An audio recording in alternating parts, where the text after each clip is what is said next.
Bonjour à tous. Good morning, everyone. I'm happy to be here with Deputy Prime Minister Freeland and Minister Ng, as well as Dr. Tam and Dr. New.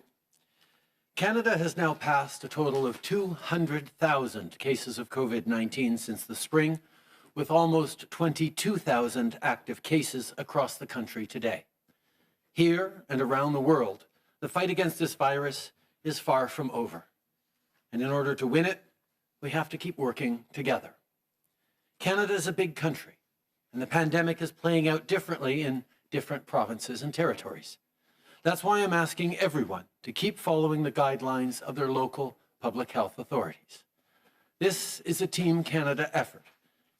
And when you wear a mask, limit your in-person close contacts, and use the free COVID Alert app, you're doing your part. As a government, we're doing ours too. Since March, we've received almost 800 million pieces of personal protective equipment, masks, gloves, gowns, and face shields to protect frontline workers and Canadians. This month alone, we've distributed over 20 million pieces of PPE to the provinces and territories. And we're continuing to work around the clock to ship even more to the front lines. Pendant qu'on fait tout ce qu'on peut pour que les Canadiens restent en santé, on continue de redoubler d'efforts pour que notre économie aussi reste en santé. Cette semaine, c'est la semaine de la petite entreprise. C'est l'occasion de reconnaître l'énorme contribution des petites entreprises à notre pays. Au cours des dernières semaines, j'ai eu la chance de parler avec plusieurs entrepreneurs, ainsi qu'avec des dirigeants d'entreprises qui m'ont fait part de leurs suggestions et de leurs inquiétudes. Les petites entreprises sont au cœur de nos communautés et notre gouvernement est là pour elles. On est là pour des gens comme Charles-Hugo Boucher, du Café La Rue, dans mon comté de Papineau, pour qui le prolongement de la subvention salariale va lui permettre de garder des employés.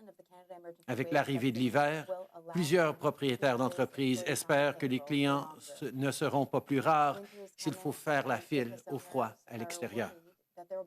Aux propriétaires de petites entreprises qui en ont besoin, la subvention salariale, la nouvelle aide d'urgence du Canada pour le loyer qui va directement aux entreprises locataires et le compte d'urgence pour les entreprises canadiennes sont des programmes qui sont là pour vous.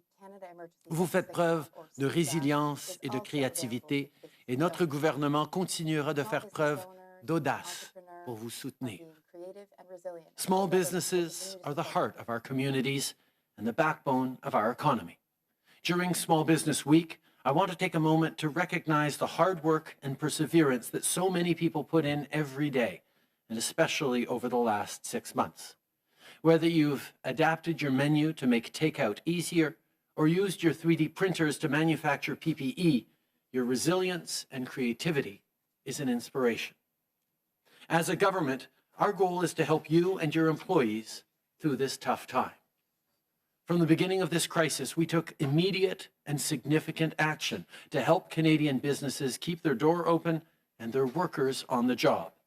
Recently, I spoke with many small business owners that shared their experience with me. Dr. Hetty Fry introduced me to Lisa Arthurs, owner of Quick Nickel Clothing in Vancouver's West End, for whom the new Canada Emergency Red Subsidy could provide direct help as she continues to work hard to keep her business running.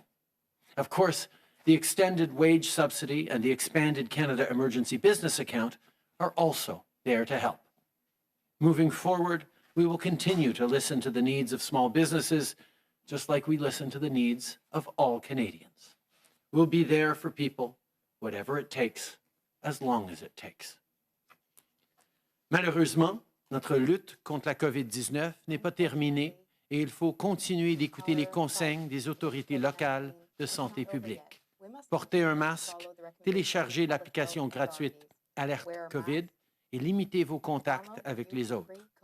Et pendant que vous faites des efforts tous ensemble pour ralentir la propagation du virus, pourquoi ne pas encourager les petites entreprises de votre voisinage pour souligner la semaine de la petite entreprise en commandant un repas au resto du coin ou en achetant une carte cadeau à votre boutique préférée? go buy a gift card. I want to end this morning by taking a moment to talk about the Community Resilience Fund, which supports partnerships and innovation in countering online radicalization to violence. The pandemic has increased the amount of time we spend in front of our screens. And while the digital space is powerful, it's not without issues.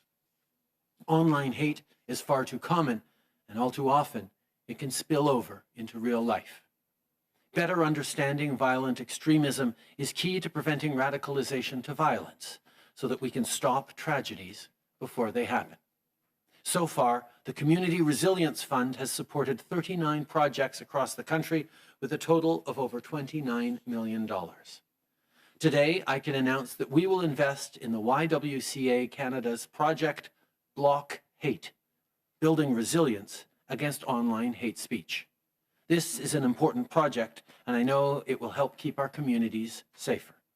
To all the groups and local leaders who are part of this fund, thank you for your vital work. Merci. Je vais maintenant céder la parole à la ministre Ng. Mary. Thank you, Prime Minister. Bonjour à toutes et à tous.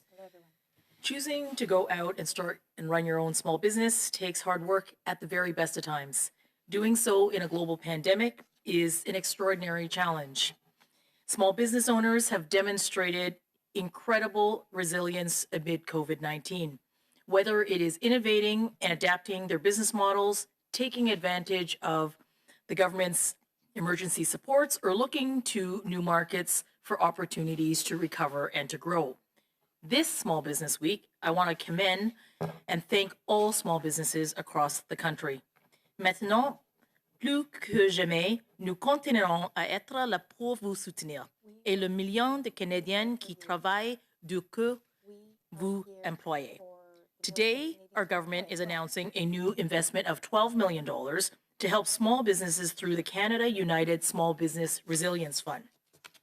Canada United is a national fundraising campaign created by the Royal Bank of Canada in collaboration with private sector partners, including the Ontario Chamber of Commerce and provincial and territorial chambers of commerce.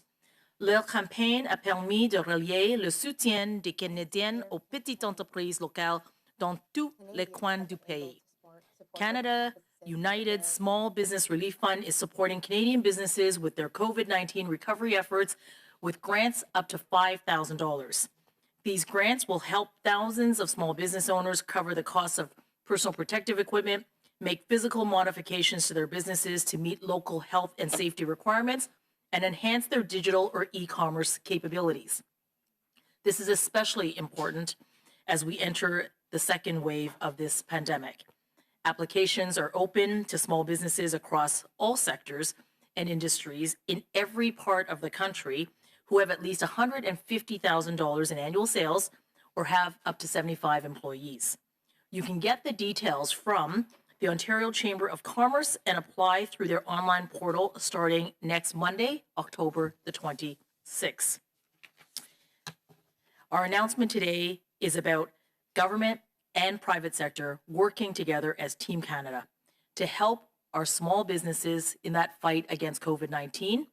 And I want to thank all of the chambers across the country for stepping up. I want to thank RBC and the private sector partners. It is yet another lifeline for resilient small businesses across Canada. This program builds on already a wide range of programs to help businesses keep their employees on payroll, keep up with their operating expenses like rent, and to bridge to better times. And I encourage everyone to download the COVID-19 Alert app if you haven't already. Just recently, I took a precautionary test after being notified by the app, which thankfully came back negative. The app works. Without it, I would not have known that I would have been exposed to the virus, and it is the best way of keeping yourself and your community safe and to prevent the spread of COVID-19. À toutes les petites entreprises canadiennes, nous sommes toujours avec vous à chaque étape. We will continue to listen, to adjust, and to respond to the urgent needs of our businesses as we navigate through COVID-19 in the weeks and months ahead. Merci, and now I will pass to our Deputy Prime Minister, Chrystia Freeland. Okay, thank you, Mary. Bonjour, good morning. With the second wave upon us, now is the time for us all as Canadians to pull together and flatten the curve. We did it in the spring and summer, and I know that we can do it again. I'd like to take a moment to remind the businesses facing real challenges because of the measures we are all taking to fight the second wave about the new support measures we recently announced and put in place to help them get through this. Premièrement, nous gelons le taux actuel de la subvention salariale pour nous assurer que les entreprises, les organismes de bienfaisance et les organismes à but non lucratif auront le soutien dont ils ont besoin pour continuer de payer leurs employés pendant la deuxième vague. Et nous prévoyons prolonger la subvention salariale jusqu'en juin 2021. So first, we're freezing the wage subsidy program at current rates to ensure businesses, charities, and nonprofits have the support they need to keep their workers paid through the second wave. And we intend to keep the wage subsidy in place until June 2021, as was announced in the speech from the throne. Nous proposons aussi la subvention d'assurance du Canada pour le loyer, un nouveau programme qui fournit un soutien pouvant atteindre 65% des dépenses liées au loyer ou à l'hypothèque des entreprises qui ont des baisses de revenus. Pour les entreprises qui font face à de nouvelles restrictions en raison de la pandémie, nous proposons un complément de 25% pour les dépenses liées au loyer ou à l'hypothèque. Cela signifie que les entreprises et des organismes les plus durement touchés pourront avoir jusqu'à 90% de leurs dépenses pour le loyer couvertes s'ils font face à un confinement. We are also proposing a new Canada Emergency Rent Subsidy Program, which will provide rent or mortgage support of up to 65% directly to businesses that are facing revenue loss. And for businesses that are facing lockdown restrictions related to the pandemic, we are proposing a top-up of 25% of eligible rent or mortgage expenses. Combined, this would mean that hard-hit businesses subject to a new second wave lockdown could receive rent support of up to 90%. Finally, we're expanding the Canada Emergency Business Account so that eligible businesses can access another interest-free $20,000, half of which would be forgivable, to help them weather the storm and get through the winter. And very soon, we will announce details of the process enabling businesses that do not operate from a business banking account but have qualifying payroll or non-deferrable expenses to apply for CEBA for the first time. Canadian businesses need this new rent support and extended wage support to see them through the crisis, and we intend to introduce the legislation that will deliver this support very soon. It is my sincere hope that members of Parliament from all parties will come together as Team Canada to support this legislation to ensure that our businesses have what they need to get through the coronavirus. Thank you. Merci. And now, sorry. Maintenant, je donne la parole à Dr. Tam. Sorry, Theresa, please. Thank you very much. Good afternoon, everyone. Bonjour à toutes et à tous. There have been 201,437 cases of COVID-19 in Canada, including 9,778 deaths. Nationally, there are close to 22,000 active cases across the country. Over the past week, labs across Canada have tested an average of over 75,000 people daily, with a 3.1% testing positive. Yesterday, a total of 3,289 cases were reported nationally, 866 of which were backlogged cases from the weekend, and the remaining over 2,400 were newly identified yesterday, bringing the average daily case count to over 2,370 cases. The number of people experiencing severe illness is also increasing. Over the past 7 days, there were on average over 950 individuals with COVID-19 being treated in Canadian hospitals, including close to 200 in critical care and an average of 22 deaths reported each day. As each part of the country is experiencing the pandemic differently, people may be facing uncertainty about what action is needed to keep ourselves and our loved ones safe. What is certain is that our response requires a collective effort. Everyone's actions matter. Whether your community is experiencing a resurgence and needs to reduce infection rates, or your community has low disease activity already and wants to keep it low, the way to do this is the same. We can all do our part by committing to proven effective public health measures. Stay home if you have symptoms, even mild ones, wearing a face mask as appropriate, and maintaining physical distancing. I recognize that keeping apart is difficult and presents different challenges for different people. We all have unique circumstances and responsibilities, but when it comes to being in close contact with others, we need to remember that every person that we encounter brings with them a whole network of contacts. So as much as you can, I urge everyone to stick to your consistent, trusted, close contacts and avoid encounters in crowded and closed settings with limited ventilation. Canadians can also go the extra mile by sharing credible information on COVID-19 risks and prevention practices and measures to reduce COVID-19 in communities, or by downloading the COVID Alert app to help limit the spread of COVID-19. So for those who are active on social media platforms like Twitter, TikTok, Instagram, YouTube, or within the gaming community, I urge you to spread the message to your broader social networks on how we can all work together to keep it on a slow burn in Canada. You can find links to credible information resources and infographics also in my Twitter feed. Thank you. Bonjour à tous et à toutes. Il y a eu 201 437 cas de COVID-19 au Canada, dont 9 778 décès. À l'échelle nationale, 22 000 cas sont actifs. Au cours de la dernière semaine, des laboratoires de partout au Canada ont testé en moyenne plus de 75 000 personnes quotidiennement, dont 3,1% ont reçu un résultat positif. Hier, un total de 3 289 cas a été signalé au pays. De ce nombre, 866 étaient des cas signalés au cours de la fin de semaine dernière et plus de 2 400 étaient de nouveaux cas enregistrés hier, portant le nombre moyen de nouveaux cas signalés quotidiennement au cours des 7 derniers jours à 2 370.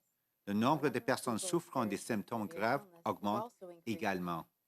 Au cours des 7 derniers jours, il y a eu en moyenne plus de 950 personnes atteintes de la COVID-19 qui ont été traitées dans les hôpitaux canadiens, y compris près de 200 en soins intensifs et 22 décès signalés quotidiennement.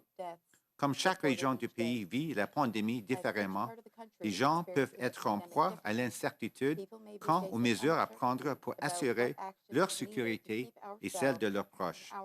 Ce qui est certain, c'est que notre réponse nécessite un effort collectif. Les mesures prises par chacun comptent. Que votre collectivité connaisse une résurgence et doive réduire les taux d'infection, ou qu'elle affiche déjà une faible transmission du virus et souhaite la maintenir ainsi, la façon de procéder est la même.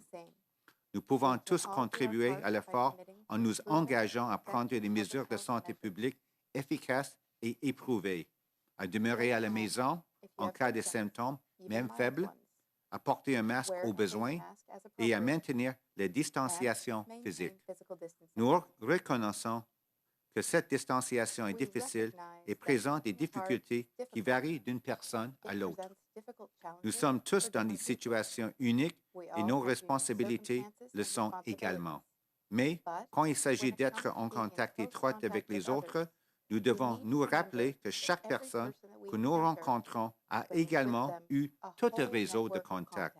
On exhorte Donc, tout le monde en est fréquenté dans la mesure du possible que les personnes de son cercle de contact étroite et de confiance et à éviter les rencontres dans des lieux bondés et clos avec peu de ventilation.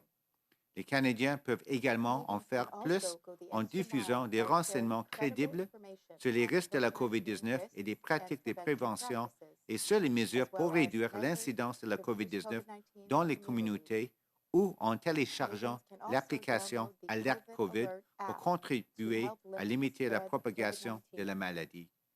Pour les personnes qui sont actives sur les médias sociaux comme Twitter, TikTok, Instagram, YouTube ou au sein de la communauté des jeux vidéo, nous vous exhortons à diffuser le message dans vos réseaux sociaux plus larges sur la façon dont nous pouvons tous collaborer pour limiter la propagation du virus au Canada.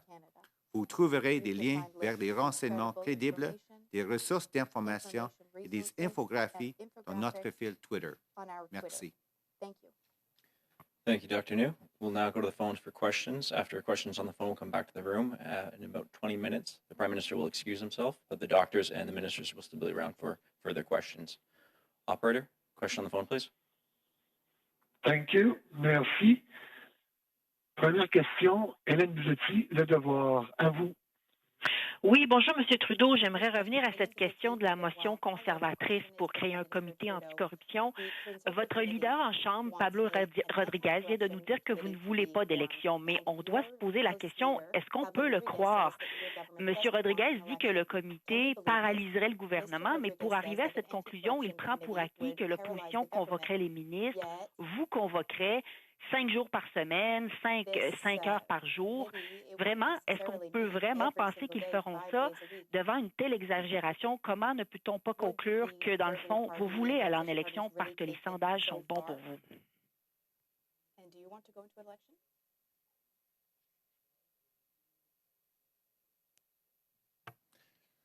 Nous ne voulons pas d'élection.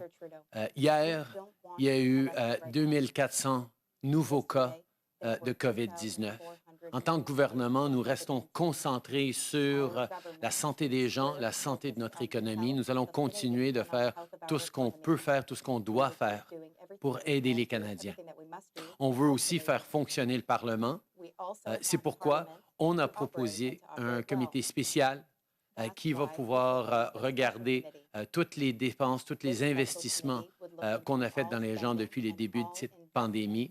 Et tous les partis d'opposition vont pouvoir avoir tout l'espace qu'ils vont vouloir pour regarder ces dépenses-là. Mais les conservateurs ont choisi d'avancer une motion qui établit clairement qu'ils n'ont plus confiance dans ce gouvernement.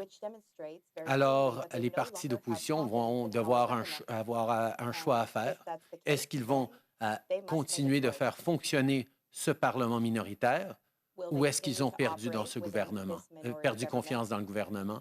C'est leur choix. Yesterday, there were 2,400 cases, new cases of COVID-19. Our government is going to remain focused on helping Canadians fight this health pandemic and fight this economic crisis. As we've done from the beginning, we're going to do everything we can to help Canadians through this. We proposed a special committee, an extraordinary measure, so that parliamentarians can dig into all the spending that this government has put forward in exceptional circumstances to help Canadians through this COVID crisis. The Conservatives put forward a motion that clearly outlines their lack of confidence in the government. The opposition is going to have to decide whether they want to make this minority parliament work or whether they have lost confidence in the government. Oui, alors vous dites que c'est le choix de l'opposition, mais c'est aussi votre choix d'en faire une motion de confiance. Mais j'aimerais savoir, est-ce que vous avez offert quelque chose au NPD pour qu'il vous sorte de l'impasse et ne fasse pas passer cette motion? On a proposé un comité exceptionnel qui aura comme but de scruter toutes les dépenses de ce gouvernement que le Parlement a autorisé et que le gouvernement a fait dans ces temps de COVID.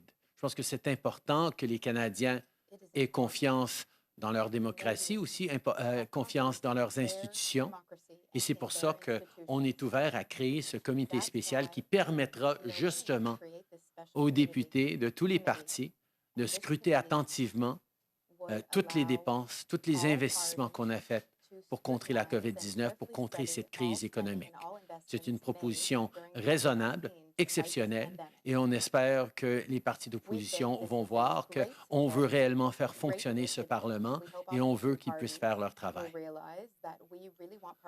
We put forward an exceptional measure for a special committee of Parliament that would have as a mandate to examine all the spending, all the investments we made in Canadians through this COVID crisis.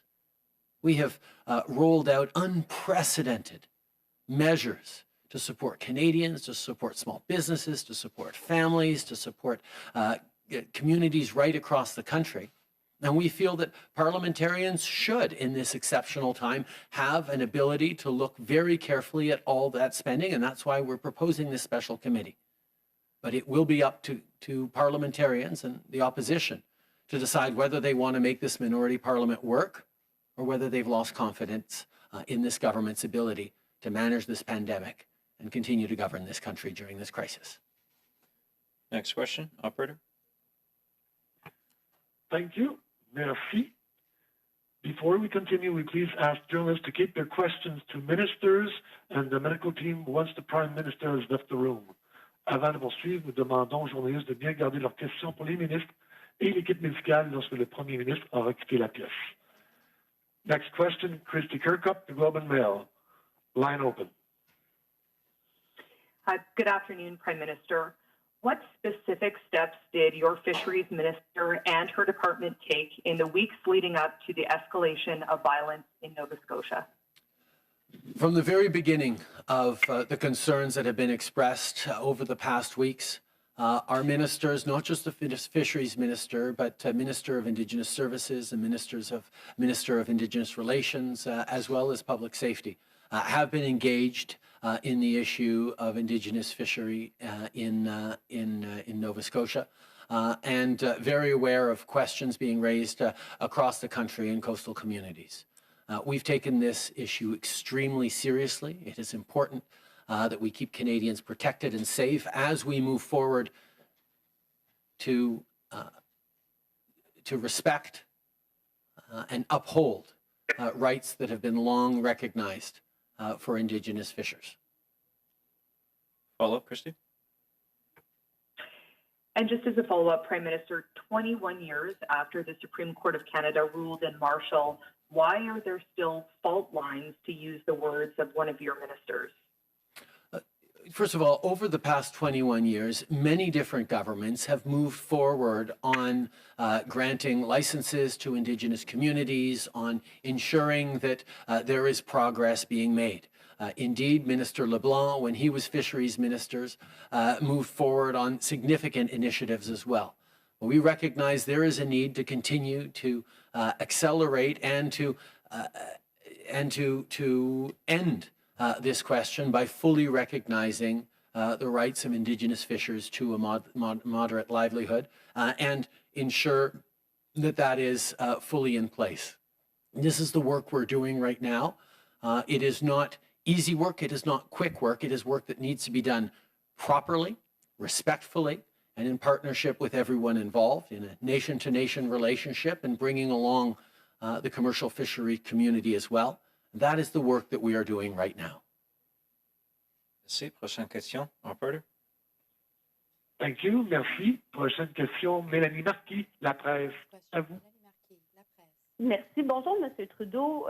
Concrètement, pouvez-vous nous préciser ce qui arriverait si la motion visant la création du comité sur We Charity, elle est adoptée? Est-ce que ça veut dire qu'automatiquement, vous allez voir la gouverneure générale pour lui demander la dissolution du Parlement? Si le Parlement détermine qu'ils n'ont plus confiance dans ce gouvernement, malheureusement, ça va vouloir dire effectivement des élections. Mais je sais que tous les Canadiens veulent qu'on continue à rester focusé sur eux, sur cette réalité qu'on a actuellement près de 22 000 cas actif de la COVID-19 à travers le pays. On fait face à une crise sanitaire, à une crise économique, et ce gouvernement va rester concentré sur la réponse à cette crise, va rester concentré sur l'aide qu'on envoie aux Canadiens. Ça va être aux partis d'opposition de décider s'ils veulent continuer à faire fonctionner ce Parlement, s'ils veulent accepter un comité spécial que nous offrons de créer pour regarder toutes ces dépenses par rapport à la COVID-19, ou si, comme les conservateurs, ils ont perdu confiance dans ce gouvernement. We know that if Parliament determines that they no longer have confidence in the government, in a minority parliament, unfortunately, there would be elections. We also know nobody wants elections. People want to continue to have their government focused on helping them in their jobs, helping them in this health crisis, and that's what we will continue to concentrate on. We've offered to create a committee that will allow parliamentarians to dig into all COVID spending in these exceptional times. And we hope that opposition parties will decide that they want to make Parliament continue to work for Canadians and not side with the Conservatives who've decided that they no longer have confidence in this government, as Leader O'Toole said this morning. Mélanie, un suivi? Oui, concrètement, ce que ça veut dire, en fait, M. Trudeau, c'est que vous êtes en train de dire aux Canadiens que vous préférez...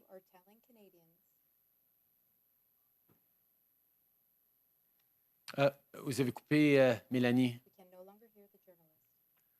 Êtes-vous sur mute? Oui. One moment, please. Un moment, s'il vous plaît.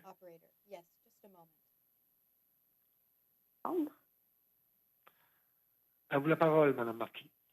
Oui, vous m'entendez? Là, on vous entend. OK, parfait. Comment expliquez-vous aux Canadiens que vous pourriez les envoyer en élection juste parce que vous refusez la création de comités qui veut enquêter sur We Charity, qui a embarrassé votre gouvernement, qui continue de l'embarrasser? On est un gouvernement qui a un Parlement minoritaire.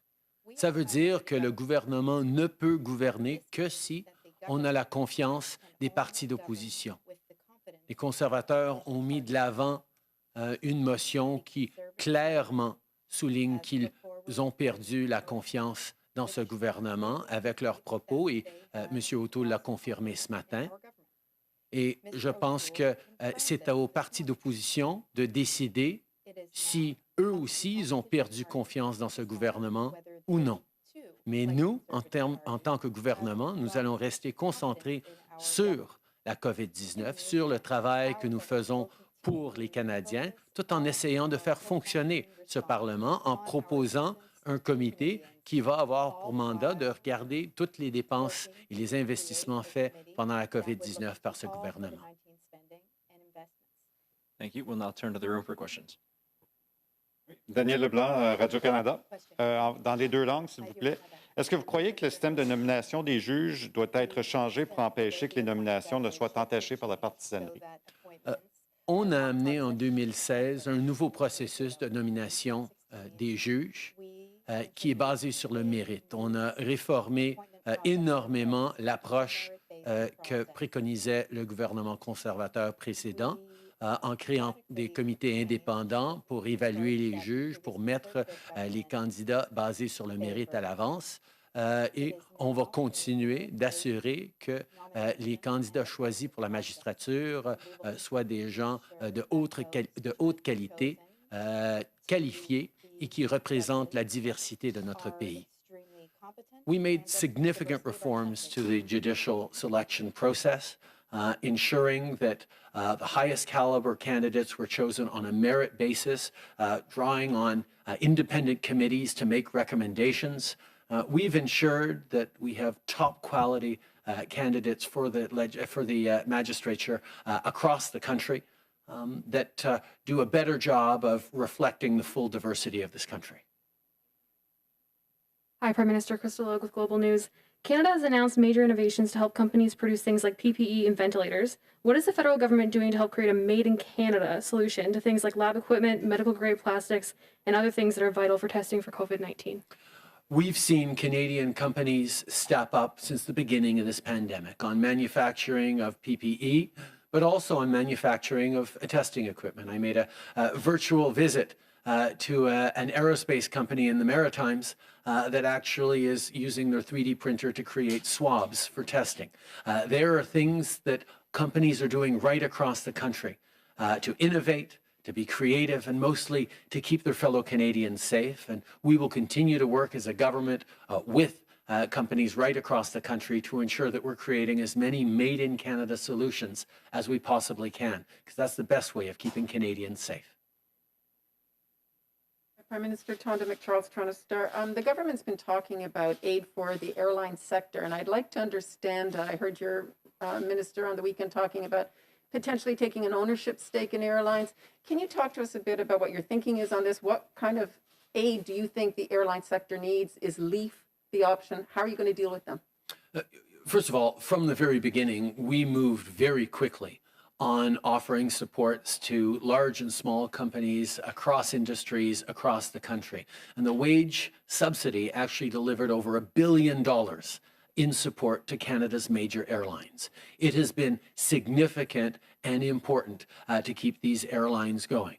We recognize how challenging this pandemic is on travel and on our aerospace industry in general. And that is why we're always looking for more ways to support workers, to support innovators, and to support businesses affected by this COVID-19 pandemic.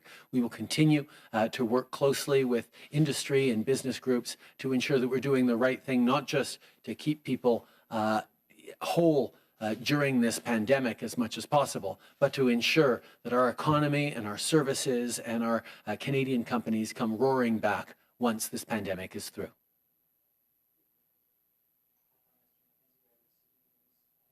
Chief Public Health Officer has said in hotspots like in Ottawa and Toronto that Halloween's canceled, despite the fact that Dr. Tam and Dr. New have said on multiple occasions that's a safe activity that people can do. What do you say to parents and kids who are frustrated about conflicting health information that led to Halloween being canceled in these cities? And on a personal level, are you going to be sending your kids out for Halloween this year? I think it's really important that Canadians across the country listen to their local health authorities. We know that it's not easy and it's frustrating, and we're trying to get through this pandemic as best we possibly can. And to do that, we have to reduce community transmission. And unfortunately, all of us are having to make sacrifices of different types, particularly kids, in really difficult situations. Listening to public health officials means that my family will not be going trick-or-treating this year, because in Ottawa and in Ontario, in red zones like Ottawa, they are not encouraging or not recommending trick-or-treating, and therefore we won't be. A friend of mine suggested that maybe we could do an Easter-style treasure hunt for candy throughout the house and yard, and that's something that we're also reflecting on. I think families will be creative in how they respond to giving their kids as fun a holiday as we can, while always listening to public health officials and respecting local guidelines. Je pense que je comprends la frustration de bien des gens qui doivent continuer de faire des sacrifices à des enfants qui doivent encore souffrir, qu'on n'a pas les célébrations tant anticipées comme l'Halloween dans plusieurs parties du pays. Mais c'est important de toujours écouter les instructions de santé publique locale. Pour ma famille, on est à Ottawa et donc les instructions de santé publique Ottawa et de l'Ontario nous disent qu'à Ottawa, on ne devrait pas passer l'Halloween, donc on ne va pas le faire. Quelqu'un m'a donné la suggestion que peut-être on pourrait faire comme à Pâques et chercher des bonbons un peu partout dans la maison et dans la cour. On va peut-être regarder ça. On va trouver des façons de quand même pouvoir célébrer et s'amuser avec les enfants, mais de le faire en toute sécurité. Et je pense que c'est ce à quoi tous les parents s'attendent de l'Halloween qui vient. Hi, Prime Minister Tom Perry with CBC. I'd like to ask you about disinformation. There's all kinds of conspiracy theories going around about COVID-19. Charlie Angus, the NDP MP, says he's had to tell his constituents the government does not have a plan to build a network of COVID internment camps. So I'm wondering, what do you think is driving these kinds of theories? Are you concerned about them, and what more can you do to fight them?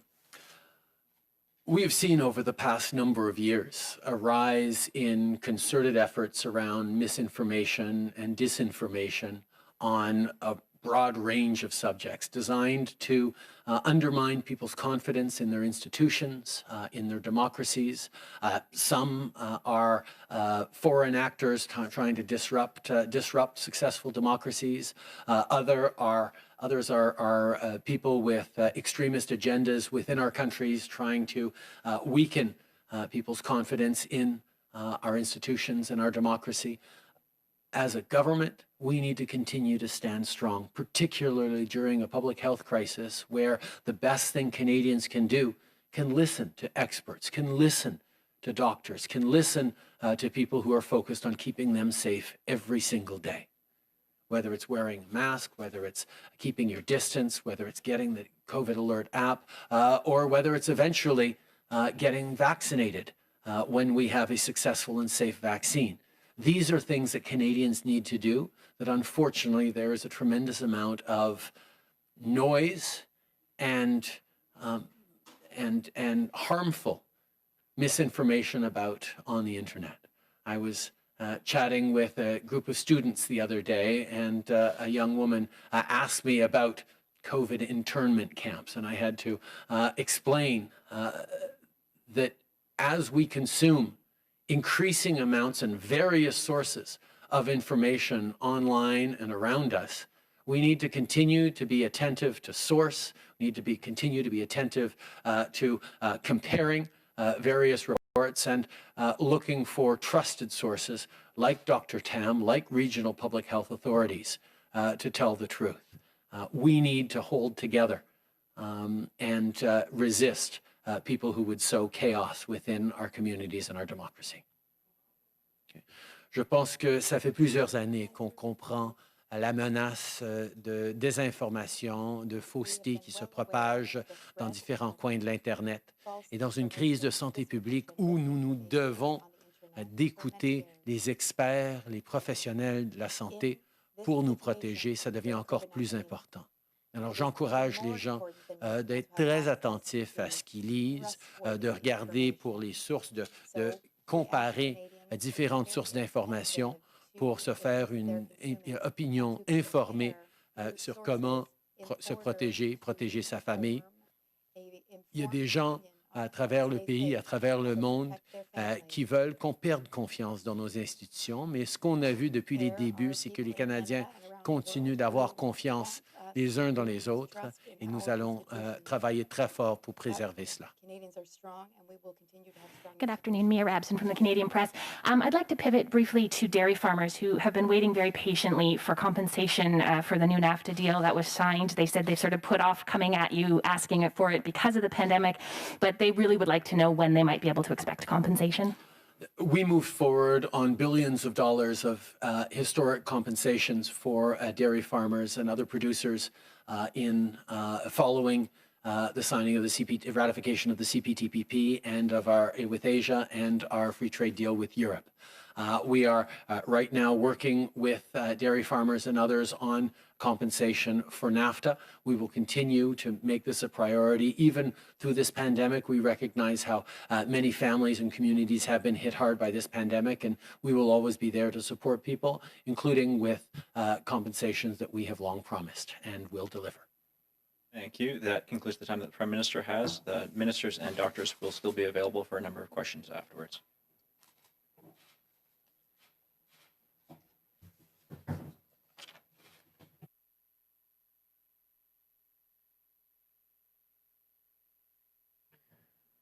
We'll now turn back to the phone.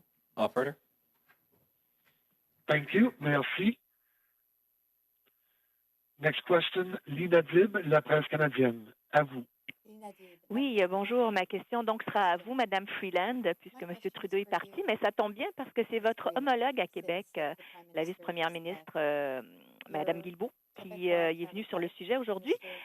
Donc, j'aimerais savoir ce que vous pensez de ce qui est en train de se passer à l'Université d'Ottawa, ce qui est arrivé à cette professeure, Verouchka Lieutenant Duval, qui a été suspendue.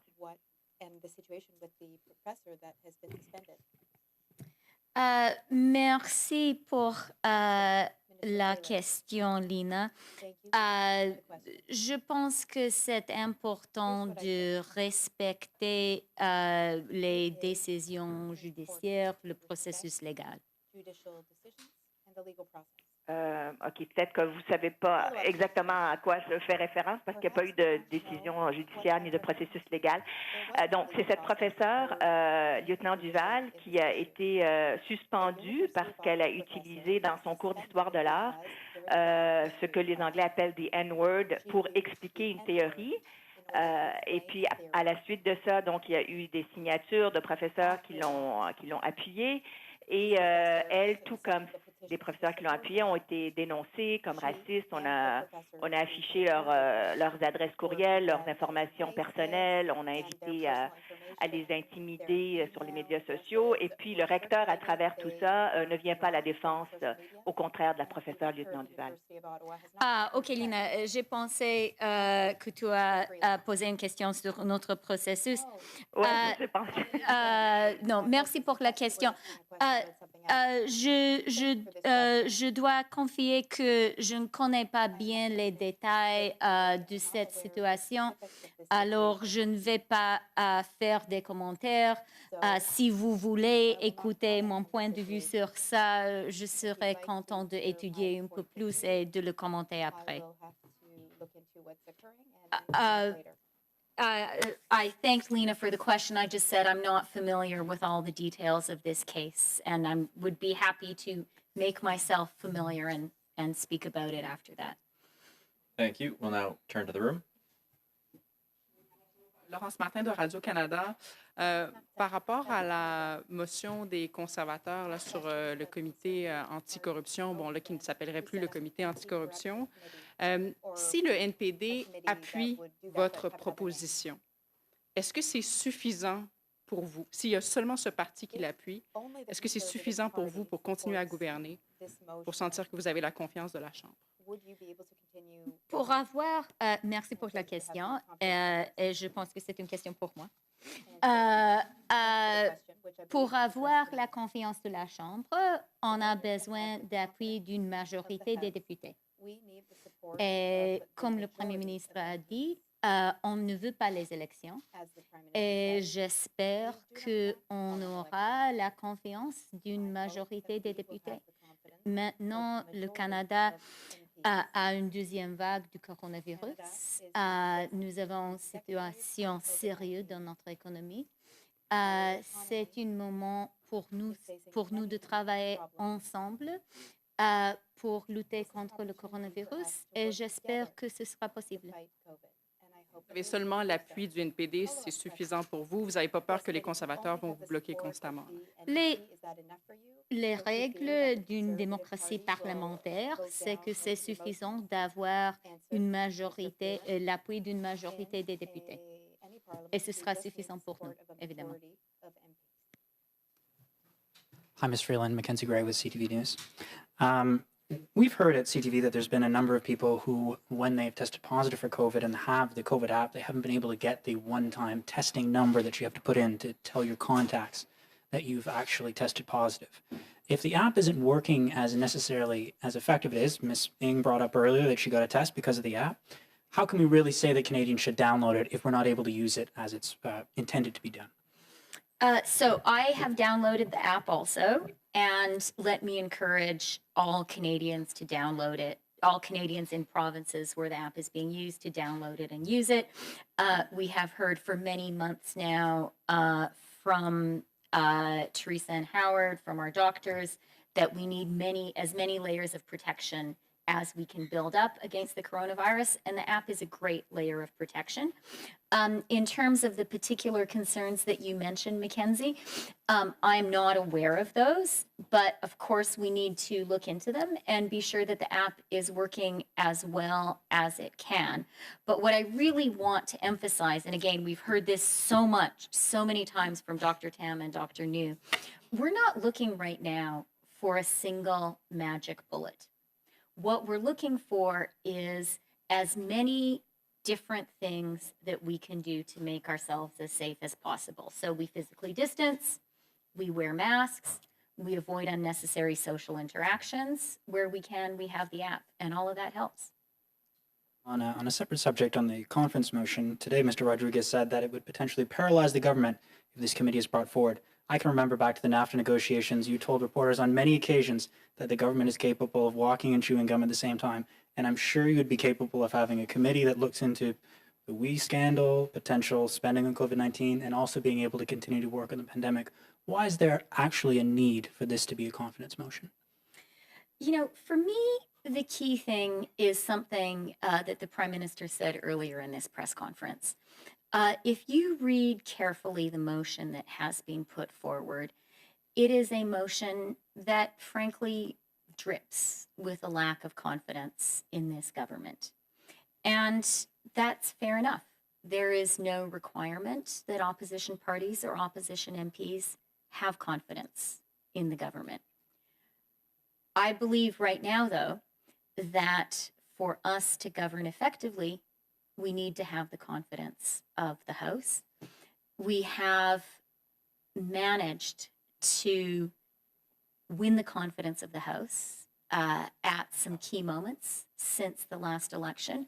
I was particularly pleased and frankly grateful that we had unanimous support when we put forward the measures to extend EI and CERB and to build a more robust set of programs that could take us through last summer. I think some of you will remember it was a long and contentious debate. We ended up voting, I think it was at 2:30 in the morning, but we all got there at the end because I think members of Parliament recognized that Canada is in a crisis and we need to be able to govern effectively. I think that crisis is still with us. Speaking as a minister of the Crown, I need the confidence of the House to be able to continue to do my job. And I hope, and I really trust and believe we will get that confidence this week, not least because of the business support measures, which I outlined again this morning. Our businesses, our economy really needs that support. We're going to be putting forward legislation soon to get that support to businesses. I have talked to a lot of businesses since we proposed the programs, and they've said, we really want the support soon. It needs a working parliament to get that support out to people, and it needs a parliament that ultimately does have confidence in the government and is prepared to support measures that the government puts forward. Hi, Tom Perry with CBC. My question is actually for Dr. Tam. Yay.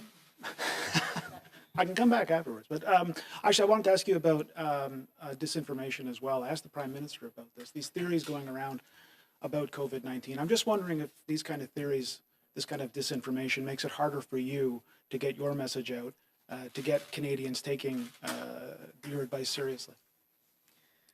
Well, I think as I reflect on the unprecedented pandemic that we have, it is also, I think, the pandemic that's occurred in the age of social media and many different ways in which information is spread faster than the virus itself. So that is a dual challenge for sure. So misinformation and disinformation does not help public health officials. And so I think we as a collective public health system have tried through various means to provide information like these press briefings, our websites, guidance, etc. But we are aware, of course, that misinformation, disinformation exists. I think there's a part for almost everyone. There's a part for journalists who are in this room to help reveal the sort of tactics and the measures that are at play, including bots and other aspects of what's actually happening in the social media space. There's a role for, I think, internet and social media platforms and companies. So you may want to interview Facebook, for example, or Google, YouTube, Facebook, Instagram. They have put in some measures, and some of them involves actually directing people to the credible sites like the Public Health Agency website if people did certain searches, taking down, sort of demonetizing some of the, quite frankly, outrageous disinformation, and sort of putting them down the list of search engines and that type of thing. So they're trying different tactics, I think, in their own ways. I think, but everybody, I think, can do more. Individuals not only should try and ask themselves, as I said multiple times, of when you look at a piece of information, ask a number of questions, including exactly where does this come from? Is that domain name credible? Can we use those fact checker websites to check before? Definitely ask yourself this question before you forward the information to someone else. So be media smart as well as science smart, if you like. You're sort of, everyone is an armchair epidemiologist. Everyone should actually be media smart at this point in time. It's not just for COVID-19, it's actually for health matters in general and vaccines in general, for example. And so I think that, so if you look at the sphere of everyone who's working to help in our COVID-19 pandemic, everyone actually has a role also in the stopping of mis and disinformation. And so I think, we know we can do better in terms of reaching targeted audience in different ways. Today, my message actually was directed to individuals, people who are better than us on TikTok or the Instagram, etc. Because what you want, I would love to challenge people to do is like, if we had a video on a testimonial from a youth about their experience with COVID-19, is that people who are better on the TikToks and the other places can forward those kind of information. Also, as we put up new information or graphics or videos on putting on a mask, let's just use that as an example. People can use the ingenuity to forward that on better than some of our public health platforms. So I think that's how it's it. But it's a serious issue, for sure. You think that when a vaccine is developed, that this kind of misinformation, this kind of false information that's circulating out there, do you think that that's going to set back efforts to get more people to take the vaccine in order to, to boost immunity? Yeah, and this issue of vaccine confidence precedes the COVID-19 pandemic, and we've been working on various fronts, including looking at social media platforms in terms of combating mis and disinformation. So what we need to do is almost immunize the population against mis and disinformation before the vaccine arrives. And so some of this is actually providing information on the safety and effectiveness measures and the processes that our regulatory authorities undertake, the rigorous processes during this time of rapid vaccine development. So I do think that, prior to the arrival of vaccine work like we're trying to do now and accelerating is extremely important, and that the public should go to the credible sites of information. And we've seen so many sort of media articles, but also other information now about vaccines already that are not credible. And there's many different reasons of why people spread mis or disinformation. And so I think getting a better understanding of that is actually really important, and totally agree. I mean, it is like an immunization of sorts against mis and disinformation that we need. Hi, Minister Freeland, Chrystia with Global News. On the 1999 Marshall decision, is your government actively working on a definition for moderate livelihood, and why has it taken so long? Thank you for the question. As the Prime Minister said, in the time since the Marshall decision, a lot of very real progress has been made. And I think it's important for us to all be aware of that and all be aware of the magnitude of the challenge. I think all Canadians appreciate that we're at a moment when more serious work needs to be done. It needs to be done in the local community. It needs to be done by the province. It needs to be done by the federal government. And our ministers are very, very actively engaged. And I do want to say, I think that, speaking for myself and really for the vast, vast majority of Canadians, I think we were appalled by the violence that we saw. And we know that as a country, we need to do better and we need to find a resolution. Hi, Minister Freeland. If you have any thoughts on the airline sector, I'd like to hear them. But my question, I just want to follow up on that one. The government, several ministers now have suggested and outright said that what's happening down in Nova Scotia is racist. And I'm wondering how you see that helps the discussions to call non-Indigenous fishery workers racist. Okay, so a couple of questions in there. Let me start with the airlines.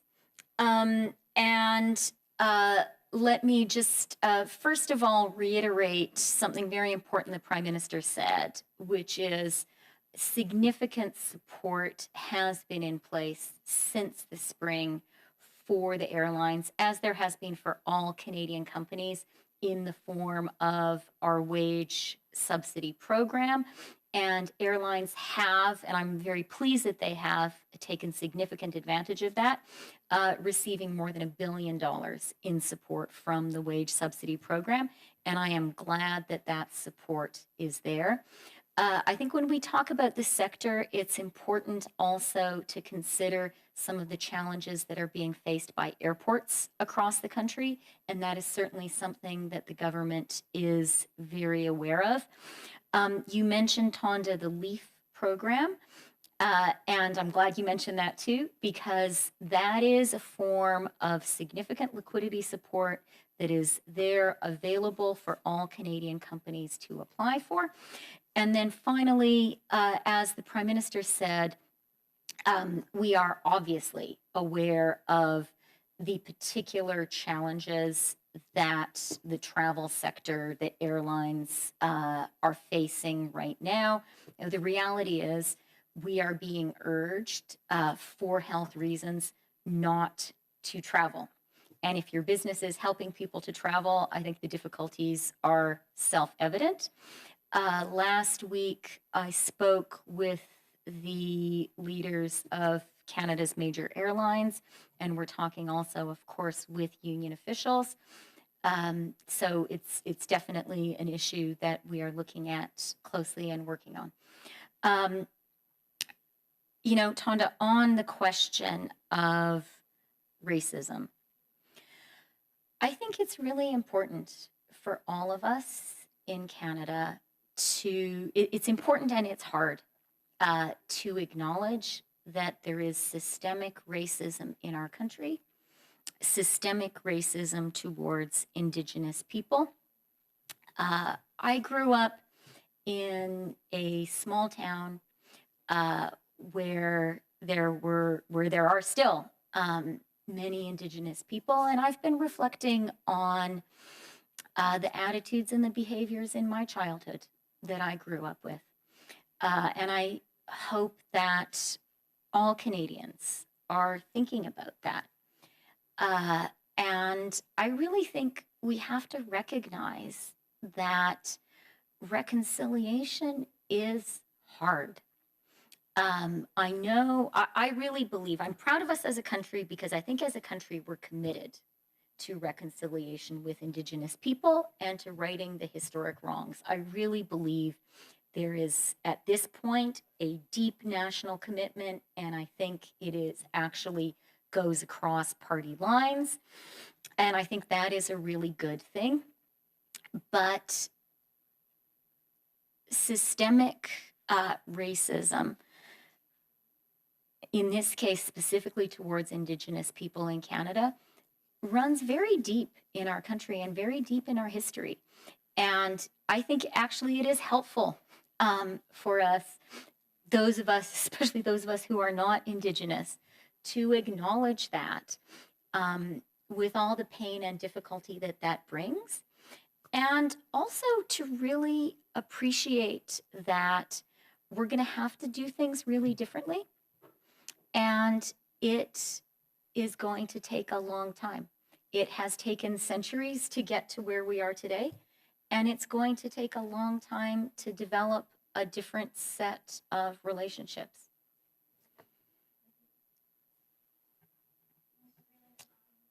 Nobody election. Everyone says they don't want an election, and yet here we are, potentially on the brink of an election. The government has sort of put out. You said that businesses might not get the help they need if we have an election.